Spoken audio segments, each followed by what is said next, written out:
All right, today we're going to dive into a massive, and I mean massive, economic shift that is completely changing the game in China.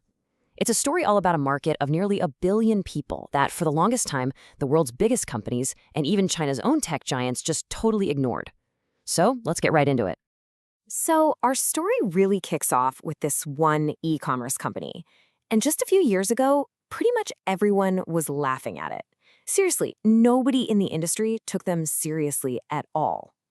Yeah, that company is Pinduoduo, and its journey from being this, ridiculed newcomer to an absolute powerhouse, it's one of the most surprising business stories you'll hear. And just to give you some perspective, Pinduoduo is now the second largest e-commerce platform in all of China.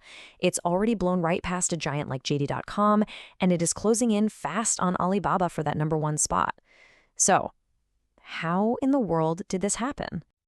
Well, to really understand how Pinduoduo pulled this off, we have to take a step back. We need to look at a huge problem that basically brought China's legendary economic boom to a grinding halt. You see, the country's incredible expansion wasn't just about policy. For decades, it was literally powered by two huge waves of people entering the economy, which created this incredible, massive consumer demand. And you can see these two waves so clearly right here. First, you get this baby boom back in the 60s that created the initial surge. Then, their kids, the 80s generation, they formed that second wave that really fueled the rise of tech giants we all know, like Alibaba. But after them, well, the population bonus just ran out.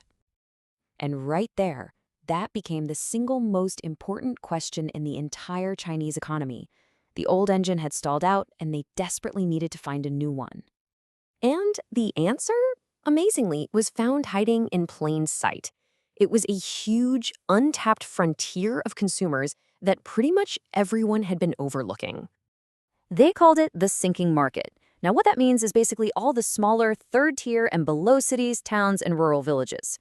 The idea was that businesses had to literally sink their attention down from the crowded megacities like Shanghai and Beijing to find any new customers. And the scale here it's just staggering. I mean, while the major cities that everyone focuses on have about 390 million people, the sinking market is home to nearly 1 billion people, a massive, untapped population. And here's the crucial part.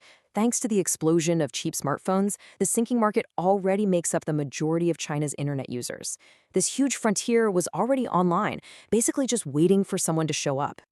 But, reaching this market wasn't as simple as just building a website. To win here, you had to understand a completely different type of consumer, a whole different mindset. So, unlike shoppers in the big cities who might be swayed by a big TV ad or really want foreign luxury brands, consumers in the sinking market, they operate on a totally different set of values. And it really all boils down to two key things. First, a really strong preference for domestic, Chinese-made products. And second, an almost complete reliance on social proof. What are my friends and family recommending? Not what some slick ad tells me. And look, this survey data just makes the point perfectly. When people in the sinking market were asked what phone they're planning to buy next, the results were just overwhelming.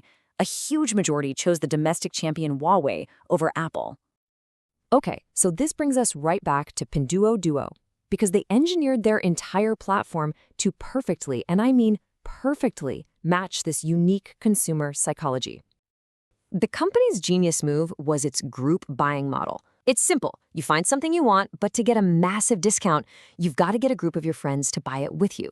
So you share the deal on social media, and once enough people click and join in, boom, everyone gets that super low price. So you see the crucial point here, right? Pinduoduo basically turned every single customer into a salesperson. It didn't need a giant ad budget because its entire system ran on the exact social trust that defined its target market. It was a self-perpetuating growth machine. But it actually went even deeper than that. Pinduoduo gave a huge platform to all these small local manufacturers and farmers who were actually from the sinking market. So by helping them earn more money, it created a whole new class of consumers who would then spend that money, you guessed it, right back on Pinduoduo. It's a brilliant, virtuous cycle. And when you really zoom out, you realize this story is about so much more than just one company. It's really about the next chapter for the entire Chinese economy. Decades ago, Deng Xiaoping laid out this vision for China's development. The basic idea was that the wealthy coastal cities would get rich first, and then eventually they would help lift up the poorer regions in the interior. Now, for a long time, it didn't really work out that way. But now, technology, almost by accident, is finally creating that economic bridge. It's connecting producers and consumers all across the country in a way that's actually rebalancing the whole economy. But here's the final and maybe the most fascinating twist in this whole story. Who was the mastermind behind this platform for the grassroots? Well, it wasn't some guy from a small town. The founder, Huang Zheng, was a member of the absolute super elite. I mean, this guy was an early key employee at Google who helped launch their operations in China. And it was this unique combination, this deep Silicon Valley tech knowledge, combined with a profound understanding of the common person that created this unstoppable force. It just makes you wonder, right? What other massive opportunities are out there hiding in plain sight, just waiting for the right person with the right perspective to come along and unlock them?